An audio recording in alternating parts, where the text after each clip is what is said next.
আমি এই মুহূর্তে অনেক দূরে এবং শেষ হয়ে গেল সেরা রাঁধুনি সিজন 8। অনেকেই লিখেছেন আমাকে আমার পেজে এবং ইনবক্সে যে আপনারা খুব মিস করবেন এবারের এই সিজন। আর ডেফিনেটলি আমিও মিস করব, কারণ শেষ তো হয়ে গেল একটা লম্বা জার্নি এবং প্রায় যদি শুরুর দিন থেকে বলি, যেদিন আমাকে কনফার্ম করা হয়েছিল সেই দিন থেকে পুরো জার্নিটার সময় কিন্তু প্রায় 10 মাস। সো আমারও মানে ইমোশনালি অনেক কানেকশন তৈরি হয়ে গেছে সেরা রাঁধুনির সঙ্গে।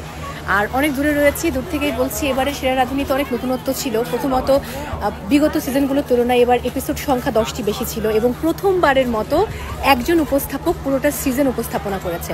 এর আগে আসলে অডিশনের জন্য আলাদা হোস্ট থাকতো এবং একই সাথে স্টুডিও রাউন্ডের জন্য আলাদা হোস্ট থাকতেন।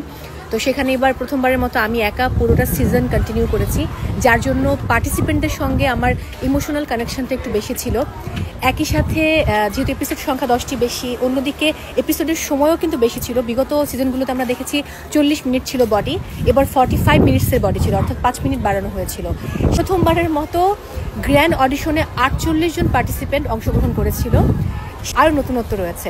টপ 3 যখন আমরা পেয়ে যাই তখন আসলে মহামঞ্চে আর কোনো এপিসোড থাকে না, তখন টপ 3 পাওয়ার পর চলে যায় sea food round, restaurant round এবং মেগা কিচেন রাউন্ডে।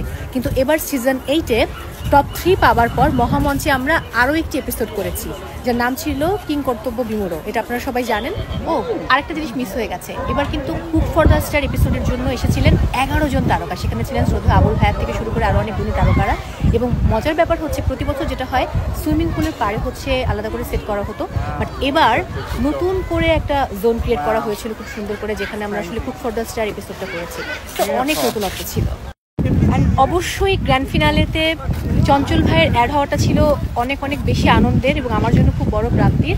আমি সবাইকে খুব মিস করছি, আমার পুরো টিম, আমার জাজেস, একই সাথে 5 মেন্টার্স এবং আরও যারা ছিলেন। আসলে একটা চমৎকার টিম ছিল সেরা রাঁধুনির। যারা এখনও দেখেননি অবশ্যই সেরা রাঁধুনি সিজন 8-এর